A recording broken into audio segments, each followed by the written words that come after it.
All right, we're back at our tasting desk, and I found some samples that I thought I should retaste through before I got rid of them. And what we have here is a Green Chartreuse, which is really exciting stuff. I've had just so many years of fun with it as a bartender before I started redistilling it and having more fun that way. There's a couple exercises that you see on the blog. One's in the distiller's workbook where you create what I call sugar swap chartreuse. So you're going to sort of redistill it, separate the volatile from the non-volatile fraction. Then in the non-volatile fraction, the sort of sugar exits, and you can sort of reconstruct it with a new sugar source. So the one that I use in the exercise is palm sugar jaggery. So you get sort of this very cool coconut chartreuse. And that was done with green, and then with yellow you do a sugar swap where that sort of not so aromatic acacia honey leaves, and you can swap in something just really wild. I'm always into arbutus honey, dandelion, rhododendron, or chestnut. And seeing yellow chartreuse with a different honey is just absolutely extraordinary. And you get pretty good economy from it. So once you subtract the time investment, it doesn't cost too much more than the bottle of chartreuse, which we know is, pretty decadent. And those have just been a lot of fun, and they inspired me to keep going with chartreuse and look at it under the lens of the Birectifier and just sort of see what makes it tick, and see if we cut chartreuse into pieces, if we can find any sort of inner logic that might help us understand the monk's train of thought. And I think some really wild stuff is revealed. I guess I've thought that it has a secret that maybe I'll be compelled to tell in this video.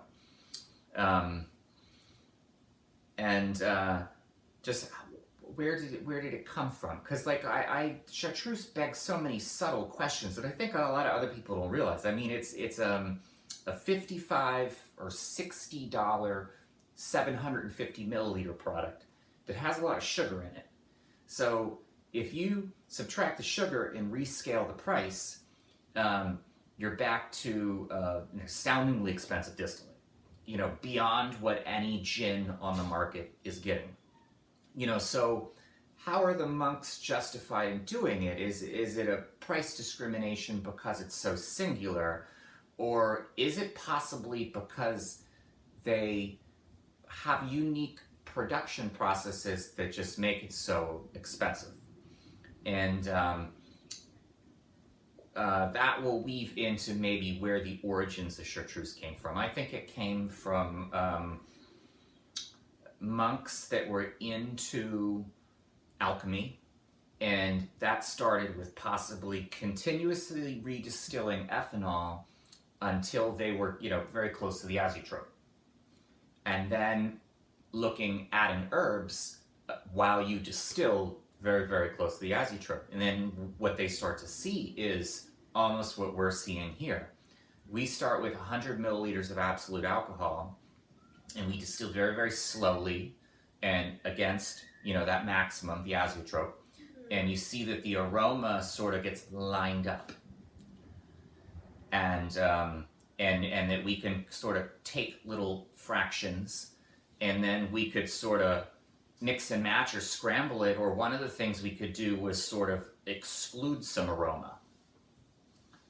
And I think that chartreuse works on an exclusion principle, where they exclude a lot of things, maybe, from botanicals, to sort of create a heart that might vary per botanical, and that they might want to exclude things that are symbolic.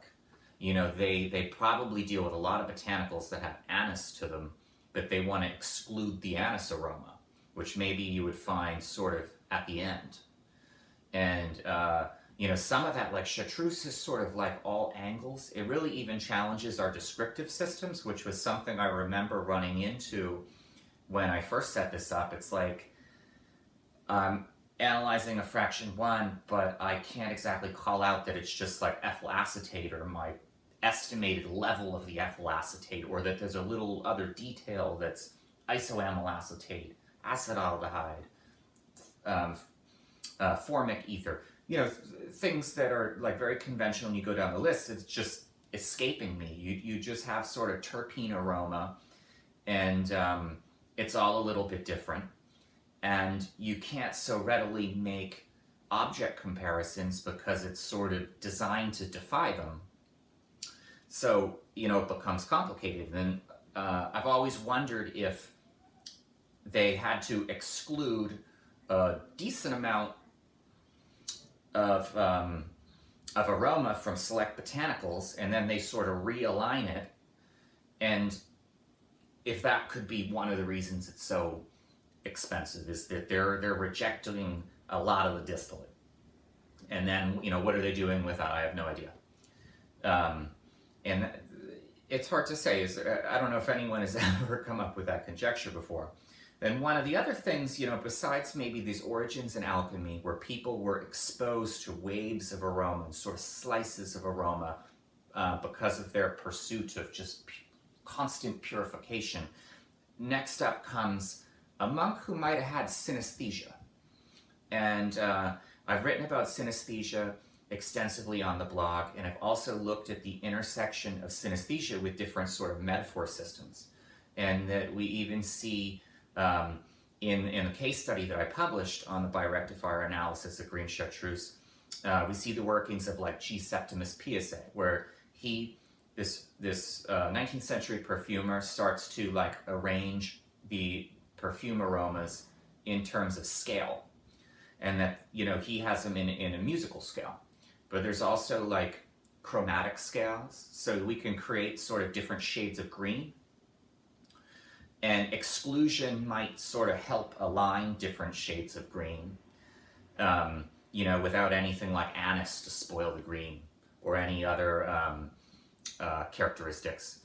And that perfumer, sorry, not a perfumer, that synaesthete, that monk, might have created an inner logic of trying to create sort of different chromatic effects and then sort of different tones, and then sort of like stacking them up and aligning them.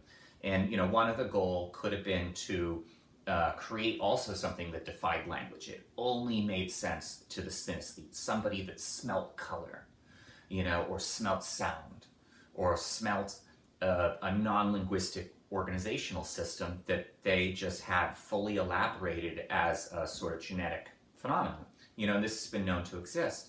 There are some people that taste shapes, and that, you know, possibly this synaesthete tasted shapes and banished all roundness from chartreuse.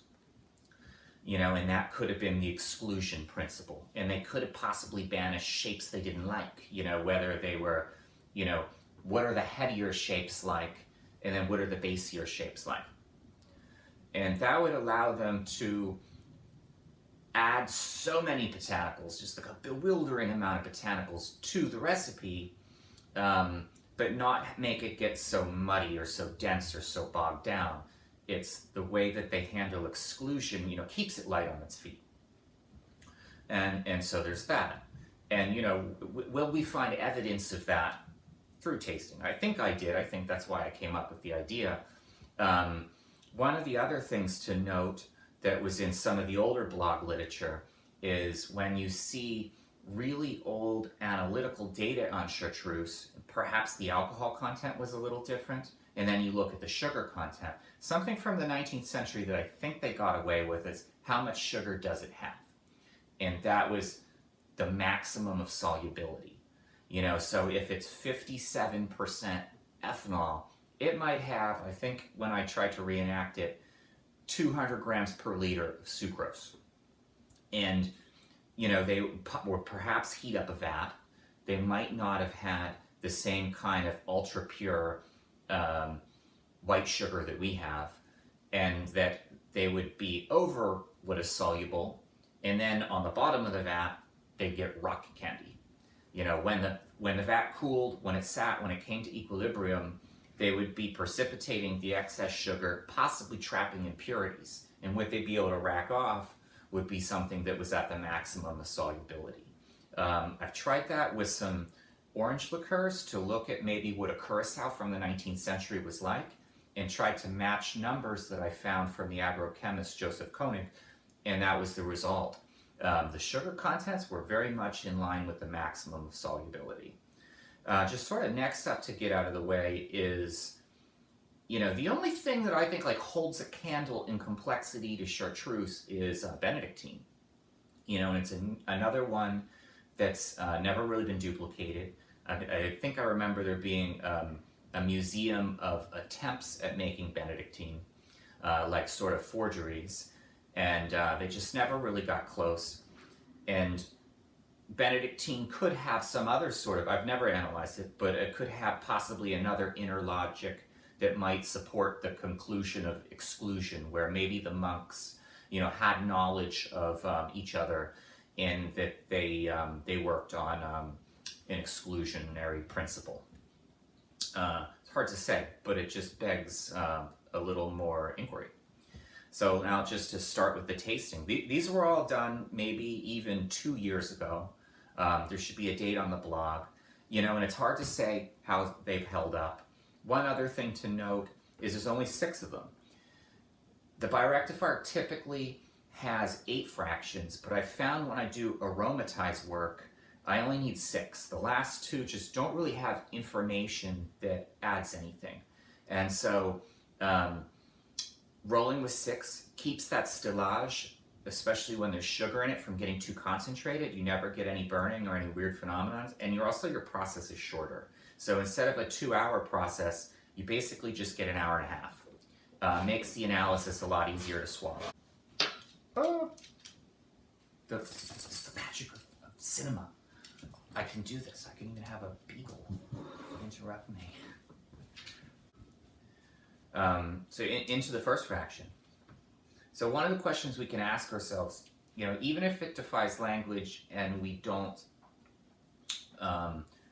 can't just be throwing out descriptors left and right, you can always ask, are you delighted by it? Then you can always ask, is it representative of chartreuse? Is there anything in here that tells us what we're drinking? And in this first fraction, I would just say, not really, but then I do taste some shapes that are in common. So it does have a type of like angular zestiness. But one of the things I don't have is this over excessive zestiness that you do find with when you look at many botanicals. I mean, many botanicals just can have these very, very excessive terpenes at the front, and they can almost just feel like just grapefruit zest, and they're just exuding it. And then sometimes they can even louche. I don't really see a louche here at all, where they can just sort of fall out of solution. And it just makes it highly probable that very careful terpene reduction was done to the first fraction. Multiple first fractions. We do know that chartreuse is this sort of like blend of numerous distillates, and they might be sort of grouped with a logic with how they're going to do the separations. The second fraction is very much in line with the first. It almost does seem like a more like diminutive version. And I just get sort of shapes, and it's sort of generic. There's even nothing at the moment to like evoke a type of greenness. So the third fraction, in many spirits can be characterized by a lot of neutrality, but then in certain botanical distillates, there could be some character. And one thing that they could do is try to find botanicals that sort of provide information, so that they do have information, just sort of aroma, that is volatile at every sort of slice. So if, they had a 10 botanical blend and 8 of them only provided information in these fractions, they might seek out 2 more botanicals to provide information in the third. And that might have been something that happened in the very earliest systematic trials, where they just sort of, pulled everything looking for inspiration. And then probably tried to arrange all the botanicals in some sort of scale. There are sort of, there's more aroma in here, nothing overwhelming. And then there's just like murmurs of aroma that I would categorize as green. All right, so we've had some interruptions, but through the magic of cinema, we're back at the fourth fraction. So when I initially smelled this thing, you just get a subtle, like a burst of anise, and then it's fleeting. And if you think if you would throw that many botanicals into chartreuse, you would find so much more of it. And I've always had the suspicion that the aim was to sort of banish it, and the monks take vows, and one of the vows is chastity, and so any of that sort of roundness, that sweet aroma, some people categorize anise that way, goes against the vows, and that is one of the symbolic principles of the exclusion. We also find that the fourth fraction becomes, by degrees, far more representational of the whole. Even if we can't put too much really articulate language around it. I mean, the fifth fraction is very exciting. There's an astounding concentration to it.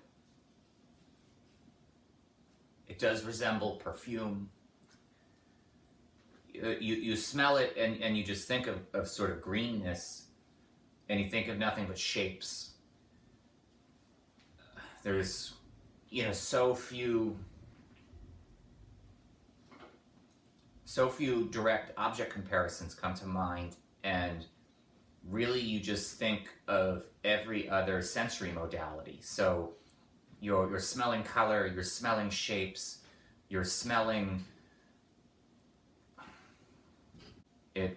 it seems incredibly representational, the chartreuse aroma, but it's also like relaxing. You just like an emotion to it, and that was one of the other things we were looking for.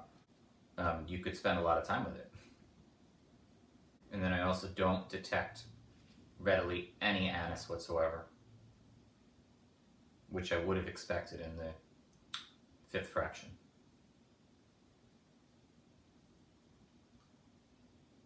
When you look at the greenness relatively, everything does seem sort of darker here. Everything up here does seem to be sort of lighter, and you're sort of like ascending in like a saturation, and then you end up with something that's quite saturated here.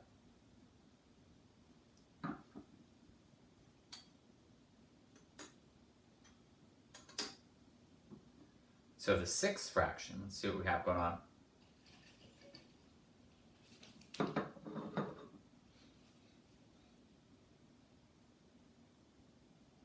There is aroma, but it definitely drops off. There is absolutely nothing like the concentration that you see in the fifth. But then there's also, nothing too negative. In some of these fractions, the sixth, for many botanicals, even gins, you can find a little bit of like stewed aroma that's a little faint.